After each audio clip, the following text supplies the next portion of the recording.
மாரிமக மாயம்மா மனக்குறைய தீர்க்கும் அம்மா இருவெள்ளி விரதம் சொல்லி எடுத்து வரோம் முழப்பாரி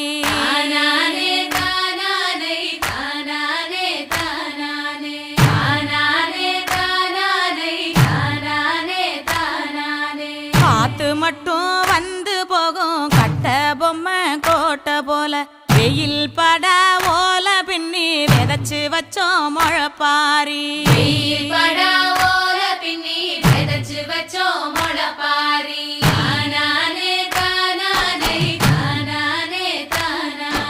நடுவினிலே பொத்தி வச்ச நல்ல நல்ல ஓட்டிலெல்லாம் வித விதமா பயிர் விதைச்சு வெக்காழிக்கு போடுங்கம்மா